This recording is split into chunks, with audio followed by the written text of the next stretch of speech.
안녕하세요. 오늘도 사연살롱을 찾아주셔서 감사합니다. 두 아들을 키우고 있는 여성이에요. 모든 음식에는 유통기한이 있잖아요. 그런데 살아보니까 음식에만 유통기한이 있는 게 아니더라고요. 생각지도 못했던 인간관계에서도 유통기간이 있더라고요. 연인이나 친구 사이뿐만 아니라 가족도 마찬가지였죠.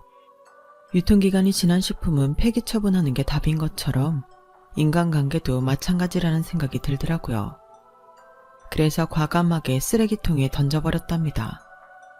누구를 그렇게 버렸냐고요? 그건 바로 저희 시댁 식구들이에요. 결정을 내리기까지 소거리도 많이 하고 걱정도 많이 했는데 막상 해치우고 나니 속이 다 후련하네요. 그래서 현재 저희 가족은 2년 넘게 시댁과 연락을 끊고 살고 있어요. 개중에는 이런 저희 부부를 보고 다 늙은 부모 이겨먹어서 뭐 좋은 일 있다고 그러냐? 이러면서 어지간하면 먼저 시댁에 고개 숙이고 들어가라고 하더라고요. 사람들은 참 이상하죠. 자기 일에는 조그만 것에도 발끈하면서 남한테는 참 쉽게도 용서를 강요하니까요. 저희가 불효자 소리를 들어가면서 시부모님과 연을 끊었을 때에는 그럴 만한 이유가 있는 건데 남의 사정도 모르고 함부로 말하니 정말 속상하더라고요. 그렇다고 그럴 때마다 저희 시댁 치부를 들춰가며 흉을 볼 수도 없는 노릇이고 말이죠. 그래서 이렇게 공개적으로 사연을 보내기로 했답니다. 제 지인이라면 이 사연을 듣고 제 얘기인 줄 알 테니까요. 제게는 제가 직접 낳은 아들 하나와 가슴으로 낳은 아들이 하나 있어요. 결혼한 지 3년이 넘도록 아이가 생기지 않았던 저희 부부는 입양을 선택하게 되었고 그렇게 만난 아이가 저희 집 큰아들이에요. 처음 입양 얘기를 꺼냈을 때 남편은 생각지도 못한 일이었는지 많이 망설였어요. 그때 제가 저희 친정 얘기를 꺼냈어요. 실은 그동안 자기한테 말 못한 얘기가 있는데 내 남동생 말이야. 내가 10살 때 부모님이 입양한 아이야. 결혼할 때 말을 하려고 했다가 괜히 내 동생한테 편견 섞인 시선을 보낼 것 같아서 하지 않았던 얘기였죠. 제 말에 살짝 놀란 듯 했던 남편은 이내 평정심을 찾고 조용히 제 이야기를 들어주었어요.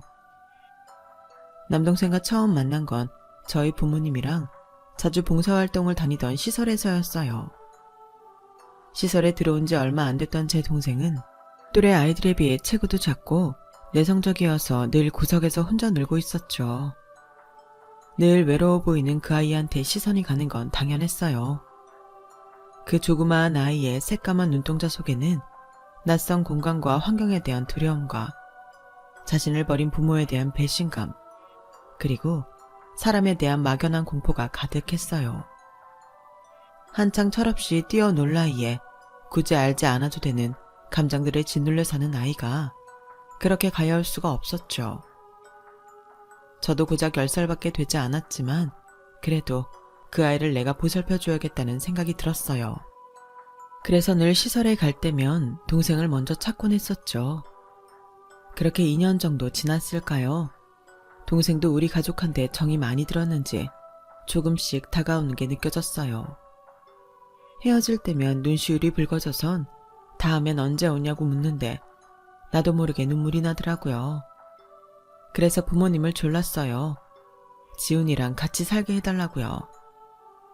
이미 아이가 있는 집에서 입양을 하는 경우는 그리 흔치 않아서 그랬는지 시설 원장님은 신중하게 결정하라는 말을 여러 번 하셨어요. 혹여 저희 가족이 지훈이를 파양하지 않을까 걱정이 되셨던 거죠. 한 번 부모에게 버림받은 아이에게 2번이나 같은 상처를 주는 건 너무 가혹한 일이니까요. 그래서 그런 걱정을 불식시키기 위해 반년 넘게 동생을 주말마다 저희 집에 데려가서 적응 기간도 가졌고 전보다 더 자주 시설에 찾아가면서 가족이 되는 연습을 해나갔어요. 그러자 원장님도 조금은 안심하는 것 같더라고요. 그런 노력 끝에 제 동생이 저희 집으로 오게 되었어요.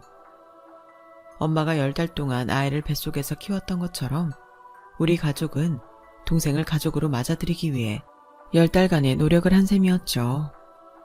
가슴으로 낳은 자식이라는 말을 저는 그렇게 이해할 수 있었어요. 제 얘기를 다 들은 남편은 생각할 시간을 좀 달라고 하더니 며칠 뒤 제 동생이 있었던 시설에 한번 가보고 싶다고 하더라고요. 제가 결혼을 한 후로는 저를 제외한 저희 부모님과 동생이 매달 시설을 찾고 있어서 엄마를 통해 원장님에게 얘기를 해달라고 부탁을 드렸어요. 그리고 그 주 주말에 남편과 함께 시설에 찾아갔어요. 그리고 그곳에서 제 큰아들을 만나게 되었죠. 12살짜리 남자아이였는데 또래보다 많이 듬직한 아이였어요. 이미 입양 시기를 놓친 탓에 그대로 나이가 차면 시설을 나가게 될 게 뻔한 상황이었죠. 말수는 적었지만 동생들을 챙기는 모습을 보니 속이 깊고 따뜻한 아이 같더군요. 원장님은 저희 엄마를 통해 제가 입양을 원한다는 얘기를 들으셨다며 어린 아이들 위주로 만남을 주선해 주셨어요. 그런데 이상하게도 저는 12살짜리 그 아이가 자꾸 눈에 밟히더라고요. 생김새도 그렇고 분위기도 많이 달랐지만 제가 처음 동생을 만났을 때 느꼈던 것과 같은 감정을 느꼈거든요. 그래서 남편한테 그 얘기를 했더니 놀랍게도 제 남편 역시 그 아이가 자꾸 생각난다고 하는 거예요. 어쩌면 우리는 처음부터 가족이 될 운명이었는지도 모르겠네요. 마음의 결정을 내린 뒤 일단 시부모님께 입양을 하겠다는 의사를 밝혔어요. 그랬더니 시부모님이 집안이 떠내려가라 소리를 치시는 거예요. 뭐? 입양? 누구 씨인지도 모르는 걸 집에 들이겠다는 거냐? 말도 안 되는 소리를 하지 마라. 내 눈에 흙이 들어가도 입양은 절대 안 된다. 며느리 네가 정 애를 못 낳는다면 밖에서 나오는 방법도 있잖냐. 씨바지라도 드리면 될 거 아니야. 왜 피 한 방울 안 섞여 남한테 대를 입게 해. 절대 안 된다. 아버님은 제가 불임이라서 입양을 하려 한다고 지레짐작하셨는지 씨바지 얘기까지 꺼내셨어요. 요즘 세상에 씨바지라뇨. 말이 되는 소린가요? 게다가 그렇게까지 해서 대를 이을 만큼 저희 시댁이 그리 대단한 집안도 아닌걸요. 아무튼 아버님 말씀에 저희 부부는 어이가 없어서 벙찐 표정이 되었어요. 그러자 어머님이 그러시더군요. 그런 표정 지을 거 없어. 네 아버지 말씀 하나도 틀린 거 없다. 어디 집에 들을 게 없어서 남의 집 자식을 들여. 옛말에 머리 검은 짐승은 거두는 게 아니라고 했다. 며느리 너 정말 애 못 갖는 거냐? 우리 민석이한테 이상이 있을 리는 없고 문제가 있다면 너겠지. 말해봐라. 네가 애 못 가지니까 내 아들 꼬드겨서 입양하자고 그런 거지? 말해보라니까. 왜 말을 못해? 어머니, 그런 거 아니에요. 이 사람 몸에 아무 이상 없어요. 저도 그렇고요. 아이는 생기는 대로 낳을게요. 저희가 입양을 하려는 건 데려오고 싶은 아이가 있어서 그래요. 그러니까 제발 허락 좀 해주세요. 불임이 아니라는 말에 아버님은 화가 약간 수그러드는 것 같았어요. 정확히는 당신 집안테는 이을 수 있다는 말에 안도하신 거였죠. 문제는 어머님이었어요. 애를 못 갖는 것도 아닌데 뭐하러 입양을 하냐는 거였어요. 그날 남편과 저는 시부모님을 상대로 3시간이 넘게 설득 작업을 했지만 결국 실패하고 말았어요. 그런데 의외의 인물이 저희 편을 들어주면서 시부모님이 쉽게 설득되었지 뭐예요. 그 의외의 인물은 다름 아닌 시누이였어요. 오빠, 나 결혼하는데 오빠가 2억만 빌려줘. 그럼 내가 엄마랑 아빠 설득해 줄게. 우리 그이가 은행 대출이 안 돼서 신혼집을 못 가고 있단 말이야. 이러다간 꼼짝없이 시댁에 들어가 살아야 하는데 오빠는 하나뿐인 여동생이 시집살이 하는 꼴을 보고 싶어? 야, 나한테 돈이 어딨어. 나도 매달 아파트 대출금 갚느라 빠듯한데. 누가 오빠 보고 돈 해달래? 새언니한테 부탁하는 거지. 언니네 친정 잘 살잖아요. 사돈 어른한테 말해서 나 2억만 빌려주세요. 그냥 달라는 거 아니고 빌려달라는 거예요. 꼭 갚을게요. 네? 대신 내가 책임지고 우리 엄마 아빠 설득할게요. 내가 설득 못하면 돈 안 빌려줘도 돼요. 시누이는 호언장담을 하며 돈을 빌려달라고 애원했어요. 솔직히 친정아빠한테 말씀드리면 못해줄 돈은 아니었어요. 다만 시누이에 대한 제 믿음이 없었다는 게 문제였죠. 저희 시누이는 돈 문제는 물론이고 사소한 약속 하나도 제대로 안 지키는 인간이거든요. 그래서 조건을 걸었어요. 입양 문제로 시부모님을 설득하는 건 물론이고 결혼할 남자를 데려와서 차용증을 쓰라고 말이죠. 공증까지 제대로 받을 테니 건성으로 할 생각 말라고 못도 박았어요. 시집살이를 하느냐 마느냐의 기로에 놓였던 시누이는 뭐든 시키는 대로 다 하겠다며 의욕적으로 나오더군요. 그렇게 해서 저는 아빠한테 말씀드리고 결혼 전에 아빠가 제 앞으로 해주셨던 빌라를 처분했어요. 그리고 시누이한테 2억을 빌려주었죠. 당연히 변호사 입회 아래 시누이랑 결혼 상대자까지 불러 공증작업도 끝냈고요. 그리고 제 동생을 입양할 때 그랬던 것처럼 1년 가까운 시간을 들여 아들을 입양하게 되었어요. 이미 머리가 다 큰 아이라서 품 안에 넣고 끼고 살지는 못했지만 또 그 나이대로 나름의 자식 키우는 맛이 있더라고요. 특히 남편은 대중 목욕탕에 아들을 데리고 다니는 재미를 쏠쏠하게 느꼈어요. 평소 찜질방은 고사하고 사우나도 안 다니던 남편이 아들을 앞세워 주말마다 대중 목욕탕을 다니니 여간 신기한 게 아니었죠. 당신은 그거 모르지? 아들이랑 목욕탕 가서 서로 등 밀어주고 목욕 끝나면 바나나 우유 한잔하는 그 맛. 이게 은근히 짜릿하다니까. 내 친구들 중에서 아들이랑 목욕탕 다니는 건 나 하나라고. 자식들 날 엄청 부러워한다니까. 아들보다 남편이 더 애기처럼 신이 난 걸 보니 기분이 묘했어요. 내 남편한테 이런 모습이 있었구나 싶었거든요. 하지만 모든 게 다 좋은 쪽으로 흘러가기만 한 건 아니었어요. 그네가 중학교에 들어가던 해 제가 임신을 하게 되었는데 그때부터 아들 녀석이 저희 부부를 슬슬 피하는 게 느껴지더라고요. 주말에도 친구들이랑 약속이 있다면서 일찍부터 집을 나가서는 해가 지고서야 돌아오곤 할 정도로요. 원래 말수가 적긴 했지만 그래도 눈이 마주치면 곧 잘 웃던 아이의 얼굴에서 웃음이 사라진 것도 꽤 큰 변화였어요. 남편은 애가 사춘기라서 그런 게 아닐까 생각했지만 제 생각은 좀 달랐어요. 아무래도 아이가 제 임신으로 위기의식을 느끼는 것 같다는 생각을 지울 수가 없었거든요. 여보, 대훈이 말이야. 내가 임신해서 위기감을 느끼는 것 같아. 우리가 친자식을 낳고 나면 자기를 버릴지 모른다는 생각을 하는 게 아닐까? 설마, 아니지. 대훈이 입장에선 그렇게 생각할 수도 있겠네. 아, 이거 어쩌냐?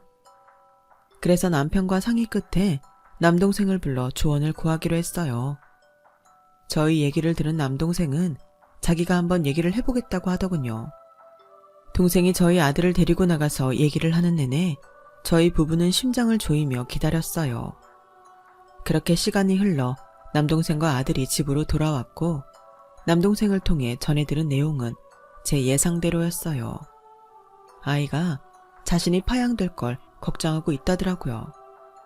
그 말을 듣는데 주체할 수 없이 눈물이 흘렀어요. 저 어린 게 그동안 얼마나 가슴앓이를 했을지 생각하니 내 심장이 찢어지는 것처럼 아프더라고요.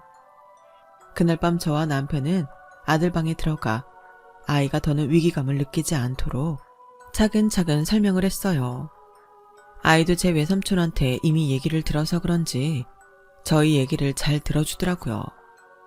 그리고 울먹이며 그러는 거예요. 엄마 아빠가 자기를 버릴까봐 너무 겁이 났다고요. 자기는 이미 부모님 사랑을 받고 사는 게 익숙해졌는데 또다시 시설로 돌아가 살아야 할지 모른다는 생각을 하니 겁도 나고 화도 났었다고요. 울먹이는 아들을 보니 저도 감정을 주체할 수가 없어서 아들을 끌어안고 한참을 울었어요. 하늘이 두 쪽 나도 절대로 우리 가족이 헤어질 일은 없다고 약속을 하면서요. 한 차례 폭풍이 지나고 난 우리 집은 이전보다 더 단단하게 뭉쳐졌어요.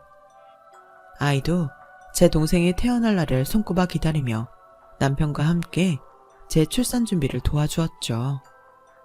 그렇게 저는 두 남자의 응원을 받으며 출산을 했어요. 제 출산 소식에 시부모님도 병원으로 달려오셨더라고요. 나중에 친정엄마한테 얘기를 들어보니 시부모님은 저희 큰아들이 인사를 하는데도 본 척도 않고 막 태어난 자기 손주를 보느라 정신이 없더라고 하더군요.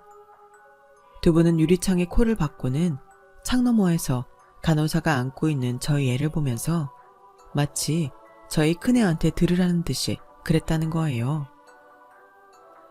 이제야 우리 집 대를 잇게 됐구나. 어디 보자. 눈매며 콧날이 딱 나를 닮았네. 잘생겼다. 역시 핏줄은 못 속인다니까. 하우, 당신을 닮기는 우리 아들 판박이구만. 이래서 씨도둑질은 못한다는 거 아닙니까? 이제야 내가 두 다리 뻗고 자겠네요. 우리 제사밥 차려줄 손주놈도 태어났으니. 친정 엄마한테 그 말을 전해 듣는데 화가 머리까지 치솟더라고요. 아니, 애 듣는데 그런 말은 왜 안 돼? 진짜 두 분 다 성격 이상하셔. 엄마가 좀 말리지 그랬어. 대훈이가 많이 속상했을 텐데. 말린다고 안 할 분들이니 오히려 대훈이한테 불똥이나 튀기지. 대훈이는 나랑 네 아빠가 잘 챙기고 있으니까 걱정 마. 그리고 네 시부모님 마음도 이해해 드려라. 자기 핏줄 귀한 건 당연한 거 아니겠니? 그동안 그렇게 바라던 손주를 보셨는데 얼마나 기쁘시겠어? 그거야. 저도 잘 알죠. 하지만 조금만 우리 큰애 마음을 생각해 주셨으면 하는 바람도 있었어요. 그리고 한편으로는 앞으로도 이런 일로 저희 큰애가 상처받는 일이 비일비재할 거란 생각에 걱정이 되더라고요. 그리고 그 걱정은 얼마 지나지 않아 현실이 되고 말았어요. 저희 부부는 제 출산 후 첫 명절에 두 아이를 데리고 시댁에 갔어요. 제가 주방에서 일을 하는 사이 큰애가 지 동생 기저귀를 갈아주고 있었는데 아직 기저귀 가는 솜씨가 서툴러 그랬는지 아이가 뒤척이며 낑낑거린 거죠. 그랬더니 저희 어머님이 득달같이 달려와선 저희 큰애를 밀치곤 소리쳤죠. 어디 함부로 내 손주 몸에 손을 대? 너 솔직히 말해. 너 우리 도훈이 꼬집었지? 그러지 않고선 순하디 순한 우리 손주가 왜 칭얼대겠니? 너 평소에도 우리 손주 꼬집고 그러지? 어서 말 안 해. 어머님이 무섭게 다그치자 큰애가 울먹이며 아니라고 손사래를 쳤어요. 그러자 아버님이 다가와 혀를 끌끌 차며 그러셨죠. 이래서 근본도 모르는 애는 집에 들이는 게 아니야. 그 순간 저도 모르게 손에 들고 있던 국자를 바닥에 집어 던졌어요. 아버님, 무슨 말씀을 그렇게 하세요? 근본을 모른다니요. 어떻게 얘 앞에서 그런 말을 하실 수가 있어요. 그리고 어머님도 그러시는 거 아니에요. 애가 기저귀 가는 게 서툴러서 그런 건데 왜 없는 죄까지 뒤집어 씌우세요? 지 동생 생각해서 기저귀 갈아주려는 형을 칭찬을 못할 망정 왜 엄한 애를 잡으시냐고요. 지금까지 한두 번이 아니잖아요. 왜 매번 어린애 가슴에 비수를 꼽으시냔 말이에요. 두 분 다 우리 대훈이한테 사과하세요. 당장 사과하시라고요. 안 그래도 평소 시부모님이 저희 큰애를 대하는 태도에 쌓인 게 많았던 저는 목에 핏대까지 세워가며 소리쳤어요. 그러자 남편이 달려와 저를 끌어안으며 말리더군요. 다들 정말 그러시는 거 아니에요. 어머님 아버님이 동훈이 예뻐하시는 거 저 뭐라고 안 해요. 하지만 우리 대훈이한테 막말하시고 막대하시는 건 저 정말 못 참겠어요. 아이고 상전 나셨네. 니깎게 못 참으면 어떨 건데? 왜? 니 양자 데리고 집이라도 나갈 거냐? 그런 거라면 안 말린다. 대신 나갈 때 나가더라도 내 손주는 놓고 나가라. 어머니, 그걸 말이라고 하세요. 그리고 왜 이 사람이 나갑니까? 앞으로 어머님 아버님이 이런 식으로 우리 대훈이한테 상처 입히시면 저 이 집에 발 안 들일 겁니다. 저뿐만 아니라 우리 식구 누구도 이 집에 발 안 들인다고요. 그러니까 다시는 이런 치졸한 짓 하지 마세요. 남편은 그 길로 저희 가족을 차에 태워 집으로 돌아왔어요. 차를 타고 집으로 향하는 내내 큰애는 아무 말도 하지 않았어요. 고개를 숙인 채 손가락만 꼼지락 거리더군요. 남편은 룸미러로 그런 아들을 보고는 다정한 목소리로 말했어요. 아들, 고개 숙일 거 없어. 오늘 일은 할아버지랑 할머니가 잘못하신 거지. 대훈이가 잘못한 게 아니잖아. 어른이라도 잘못하면 혼나야 되는 거야. 안 그러면 자기 잘못도 모르고 앞으로도 계속 다른 사람들한테 상처를 입히게 되거든. 오늘 일을 통해서 대훈이가 해야 할 거는 쓸데없이 자책하면서 고개를 숙이는 게 아니라 나는 앞으로 오늘 할머니 할아버지가 하신 실수 같은 건 하지 않겠다. 생각하는 거야. 아빠 말 무슨 뜻인지 알겠지? 그제야 큰애는 고개를 들고 흐릿하게 웃었어요. 그날 이후 시부모님은 전처럼 저희 큰애한테 함부로 대하는 일은 없었어요. 그랬다가는 아들은 물론이고 당신들이 그렇게 사랑하는 손주까지 못 보게 될 테니 정신이 번쩍 드신 거죠. 물론 그렇다고 해서 저희 큰애를 온전히 손주로 인정하신 것도 아니었어요. 그저 할 수 없이 집안에 들이는 정도에 불과했죠. 그건 시누이도 마찬가지였죠. 저희 큰애를 거의 투명인간 취급을 했거든요. 그래서 저희 부부는 가급적 시댁 식구들과는 명절이나 어버이날, 시부모님 생신이 아니고서는 시댁 식구들과 접촉을 하지 않으려 노력했어요. 그렇게 보이지 않는 선을 그어가며 지내는 사이 아이들은 쑥쑥 자랐고 마냥 아이일 것만 같았던 큰애가 대학생이 되었어요. 남편과 저는 아이들한테 공부를 강요하는 스타일이 아니라서 거의 방목하다시피 키웠는데도 스스로 알아서 성적 관리도 하고 수행평가도 챙기더니 수시로 인서울대학에 합격한 거예요. 어찌나 기특한지 몰라요. 친정 아빠는 그런 맞손주에게 경차라도 한 대 뽑아주겠다고 하셨지만 아이가 거절했어요. 아직 운전면허도 없고 딴다 해도 어차피 내년이면 군대에 갈 텐데 너무 아깝지 않냐면서 말이죠. 그러니 차 말고 유럽 배낭여행을 떠날 때 용돈 좀 보태달라고 하더군요. 아빠는 그런 모습조차 마음에 쏙 드셨는지 항공권과 총 경비 중 절반을 내주시기로 하셨어요. 대신 나머지 절반은 스스로 벌어서 충당하라고 하셨죠. 뭐든 쉽게 얻으면 가치를 잘 느끼지 못하는 법이라면서 말이죠. 큰애는 대학 합격자 발표가 난 시점부터 편의점과 패스트푸드점에서 아르바이트를 하며 돈을 모았고 그해 연말에 배낭여행을 떠났어요. 그런데 유럽으로 배낭여행을 떠났던 큰애가 떠난 지 2주도 안 돼서 다시 돌아온 거예요. 무슨 일이냐고 물었더니 할머니가 급하게 찾으셔서 왔다더라고요. 평소엔 사람 취급도 안 해주던 분이 먼 바람이 불어서 여행까지 떠난 애를 불러들였나 싶더군요. 그래서 큰애와 함께 시댁으로 가려고 하는데 아이가 혼자 가겠다고 그러는 거예요. 할머니가 엄마 아빠한테는 말하지 말고 오라고 했다면서요. 그때까지만 해도 저는 괜한 희망을 가지고 있었어요. 비록 지금까지 단 한 번도 손주 대접은 안 하셨지만 그래도 애가 대학에 붙었다고 하니까 어머님이 칭찬이라도 해주시려고 불렀나 생각했거든요. 그래서 내심 기쁘게 아들을 시댁에 보냈어요. 그렇게 몇 시간이 지나고 아들이 집으로 돌아왔는데 표정이 안 좋더라고요. 무슨 일 있었냐고 물어도 별일 아니라고만 하고 제가 걱정할까봐 애써 미소를 지어 보이긴 하는데 그게 더 안쓰러워 보였어요. 김대훈, 이리 와봐. 엄마랑 얘기 좀 해. 너 할아버지 댁에서 무슨 일 있었지? 거짓말할 생각하지 마. 엄마가 널 모르겠니? 네가 아무리 웃으면서 표정 관리해도 엄마는 안 속아. 어떻게 엄마가 자식 속을 모르겠어. 그러니까 솔직하게 털어놔. 무슨 일이야? 몇 번이나 아무 일 없었다고 자리를 피하려고 하던 아들은 결국 제게 모든 걸 털어놓고 말았어요. 뭐? 너 보고 간을 떼어달라고 그랬다고? 정말 미친 거 아니야? 고모부 상태가 많이 안 좋으시대. 간 이식밖에는 방법이 없다나 봐. 근데 왜 너 보고 간을 달라는데? 네 고모부 형제들도 멀쩡히 살아있는데. 아무래도 내가 젊으니까 회복도 빠르고 어른들보다는 간 상태도 좋을 거 아니야. 그래서 그러신 거겠지. 엄마, 화내지 마. 당장 어쩌겠다고 하는 것도 아니고 생각 좀 해보라고 하신 거니까. 생각이고 나발이고 자기들이 너한테 해준 게 뭐가 있다고 그딴 소리를 하냔 말이야. 이번엔 정말 그냥 못 넘어가. 저는 남편이 퇴근하자마자 시댁에서 있었던 일을 말했어요. 남편도 그 말을 듣자마자 불같이 화를 내더군요. 일단 남편이 시누이랑 통화를 해보기로 했어요. 그랬더니 다짜고짜 찔찔 짜면서 자기 남편 다 죽게 생겼다고 푸념부터 늘어놓더라고요. 그러면서 우리 큰애 좀 설득해달라고 부탁을 했어요. 넌 그걸 말이라고 하니? 네 신랑이 간이식을 하는데 왜 우리 대훈이가 공여자가 돼야 하는데?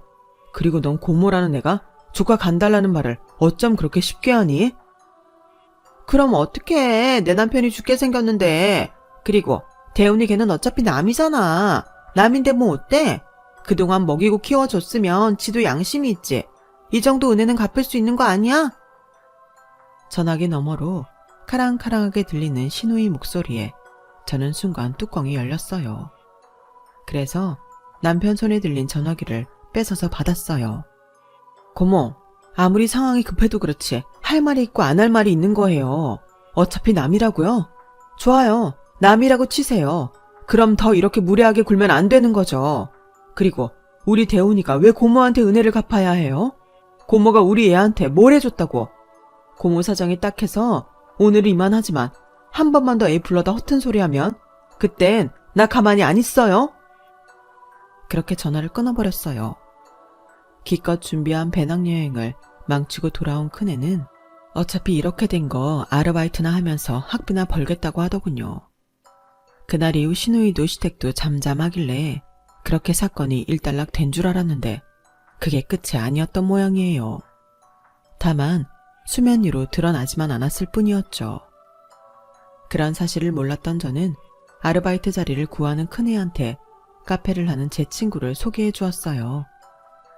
친구는 며칠 일을 시켜보니 제 아들이 일머리도 있고 부지런해서 마음에 쏙 든다며 본인만 좋다면 입학 후에도 계속 일을 해달라고 하더군요. 안 그래도 자기 용돈벌이가 필요했던 큰애도 흔쾌히 그러겠다고 했어요. 그렇게 큰애의 고등학교 졸업식이 다가오던 어느 날 친구가 전화를 했더라고요. 얘, 니네 신우이랑 시어머니 너무한 거 아니니? 내가 보다 못해서 너한테 전화하는 거야. 아니, 아무리 네 아들이 친손주는 아니라지만 그래도 가족으로 산 세월이 있는데 남도 아니고 할머니 고모란 사람들이 어쩜 그렇게 애한테 함부로 한다니? 친구 말에 따르면 시어머니랑 신우이가 번갈아 찾아와서 제 아들한테 맡긴 돈 찾아간다는 식으로 간을 내놓으라고 난리를 쳤던 모양이에요. 그러면서 제 아들이 간이식 하는데 협조 안 하면 저희 부부를 이혼시키겠다며 애한테 얘기했나 보더군요. 그 말을 듣는데 피가 거꾸로 솟는 것 같았어요. 그때 마침 남편이 퇴근해 돌아왔고 저는 남편 앞에서 엉엉 울면서 더는 이렇게 못 살겠다고 하소연을 했죠. 자초지종을 들은 남편은 안방으로 들어가 제 화장대 서랍을 뒤졌어요. 그리곤 예전에 신우이한테 돈을 빌려주고 받았던 차용증을 꺼내들었어요. 화장실 들어갈 때 마음 다르고 나올 때 마음 다르다고 신우이 부부는 그동안 이자 한번 보내지 않았어요. 그래서 빌려준 돈 2억 중 돌려받은 건 한 푼도 없었죠. 늘 저희를 볼 때마다 형편이 어렵다며 돈 좀 꺼달라는 소리를 해대서 돈 갚으란 말을 차마 하지 못하겠더라고요. 그래도 언젠가 살림이 좀 피면 다만 몇 푼이라도 갚은 척은 하겠지 하고 기다렸는데 그러다 보니 저도 그 돈에 대한 일을 잊게 된 거예요. 정확히 말하자면 잊었다기보다는 거의 포기 상태였다고 해야 맞겠네요. 그런데 남편이 이 상황에 그 차용증을 꺼내든 거예요. 여보, 옷 입어. 나랑 어디 좀 가자. 남편은 잔뜩 굳은 얼굴로 겉옷을 꺼내 입으며 말했어요. 그렇게 남편을 따라 나섰는데 가보니 신우이 남편이 입원해 있다는 병원이더라고요. 저희가 병문안을 갔을 땐 분명히 다인실이었는데 언제 병실을 바꿨는지 가보니 1인실에 있더라고요. 돈 없다고 그 난리를 치던 신우이는 자기 엄마랑 소파에 앉아서 멜론을 먹으며 TV 드라마를 보고 있더군요. 저희 부부가 들어가자 얼른 얼굴에서 웃음기를 지우곤 우거지상을 해댔어요. 그리곤 1인실로 옮긴 거에 대한 변명을 해댔죠. 병실이 없다고 그래서 며칠만 여기에 있기로 한 거야. 보험 처리되니까 그렇게 비싸지도 않고. 그건 얘 말이 맞다. 그동안 얘가 보조침대에서 쪽잠자면서 지 남편 간호하길래 하도 보기 딱해서 며칠 편히 쉬라고 내가 병실 바꿔줬다. 모녀가 되도 않는 거짓말을 하더라고요. 어머님, 변명 안 하셔도 돼요. 그리고 아가씨, 다음에 거짓말할 때는 제대로 좀 하세요. 어느 보험사가 1인실을 보험 처리해준대요. 말이 되는 소리를 하세요. 그리고 우리 이깟 병실 문제로 찾아온 거 아니에요. 우리 사이에 그보다 더 중요한 일이 있지 않든가요? 그래도 뭐 1인실에서 비싼 멜론까지 먹으며 여유있게 지내는 거 보니 그나마 이거 내놓기 편해지네요. 저는 아까 남편이 건네준 차용증 봉투를 신우이한테 건넸어요. 이거 기억나죠? 나한테 빌려간 2억. 차용증에 명시된 대로라면 매달 내 계좌로 은행 이자를 보내기로 했었는데 어떻게 된 게 수년이 지나도록 단돈 10원도 들어온 게 없네요. 그래서 나 이 돈 그냥 회수하려고요. 언니, 갑자기 이러면 어떡해요. 언니 눈에는 우리 이이 아픈 거 안 보여요? 병든 사람 앞에 두고 어떻게 이럴 수가 있어요. 언니가 이러고도 사람이에요. 사람? 말 잘했네요. 그럼 아가씨는 사람 노릇 제대로 했어요? 생떼 같은 내 새끼한테 찾아가서 되도 않는 말 짓거리며 간 내놓으라고 말한 게 사람이 할 짓이냐고요. 그렇게 간이 필요하면 아가씨 간 떼어서 주세요. 간땡이가 부어서 아무 말이나 씨부리는 것 같은데 이참에 그 간 좀 떼어서 남편한테 기증하면 되겠네. 내가 말했지. 한 번만 더 내 아들 괴롭히면 내가 가만히 안 있는다고.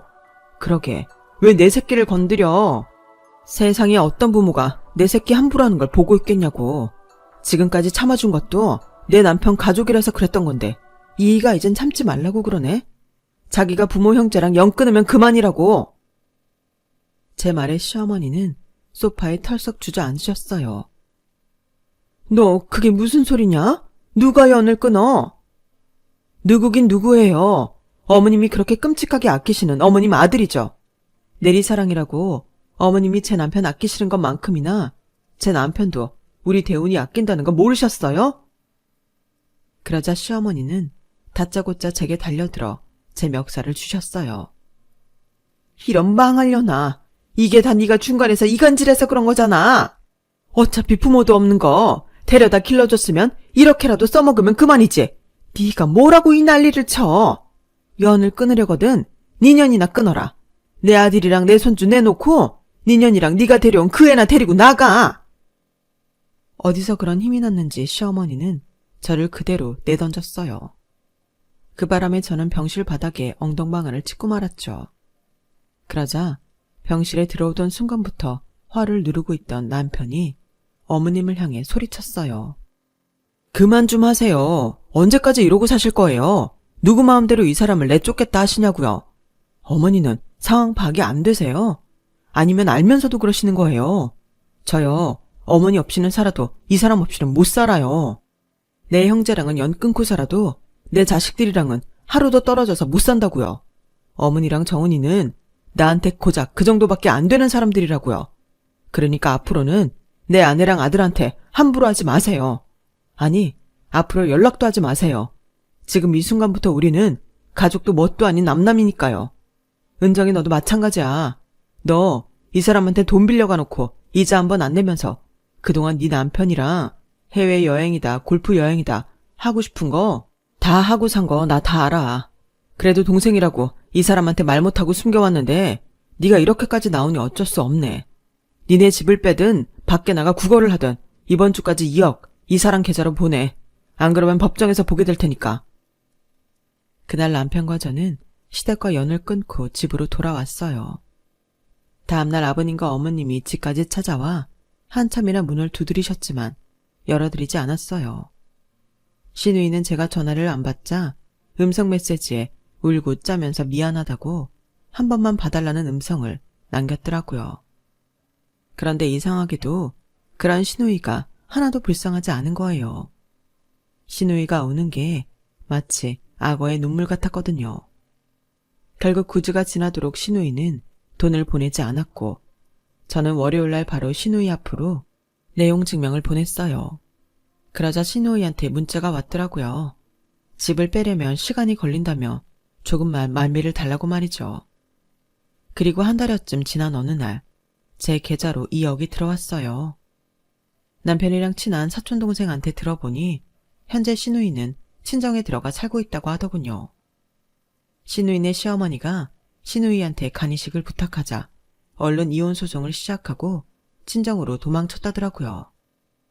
자기도 주기 싫은 간을 남의 자식한테 떼어달라고 하다니 진짜 간땡이가 부은 인간이죠. 시댁과 연을 끊고 살게 되니 남편한테 미안한 마음이 들기도 했어요. 그건 우리 큰애한테도 마찬가지였죠. 자기 때문에 일이 이렇게 됐다고 생각하는 것 같더라고요. 그러자 남편이 하루는 밥상머리에서 이런 말을 하더라고요. 우리가 먹는 음식에만 유효기간이 있는 게 아니야. 살아보니 인간관계에도 유효기간은 있더라고. 그게 피를 나눈 부모 형제라고 해도 말이야. 내가 부모 형제랑 연을 끊은 건 당신이나 대훈이 때문이 아니야. 내가 그래야 할 것 같아서 한 거니까. 대훈아, 아빠가 그리 오래 살지는 않았지만 이거 하나는 확실히 말해줄 수 있어. 대훈이 널 힘들게 하는 사람들이라면 참고 넘겨줄 게 아니라 관계를 끊는 것도 한 방법이야. 너를 사랑하는 사람이라면 널 힘들게 할 리가 없잖아. 널 괴롭힌다는 건 이미 그 사람들은 널 사랑하지 않기 때문이니까. 그런 사람은 과감하게 떨쳐버려도 돼. 엄마랑 아빠는 앞으로도 우리 아들을 힘들게 하는 사람은 용서하지 않을 거야. 넌 우리 아들이니까. 남편의 말에 저도 큰애도 코끝이 시큰해졌어요. 결국 그날 우리 식구들은 눈물 젖은 밥을 먹게 되었지만 그날의 양분이 우리 가족을 더 단단하고 끈끈하게 뭉치도록 만들어주었죠. 벌써 2년이라는 시간이 흘렀지만 여전히 저는 남편을 부모 형제랑 떼어놓은 비정한 며느리로 낙인 찍혀 있어요. 하지만 괜찮아요. 내 옆에는 언제나 든든한 남편이 있고 세상 무엇과도 바꿀 수 없는 소중한 두 아들이 있으니까요. 이 험한 세상을 살아가는데 든든한 내 가족이 있다면 저는 겁날 게 없거든요. 지금까지 제 사연을 들어주셔서 감사합니다. 가족들과 항상 건강하고 행복하세요. 여러분, 사연 댓글에 응원과 현명한 조언 부탁드려요. 좋아요와 구독은 저에게 큰 힘이 됩니다. 오늘도 좋은 일 가득하세요.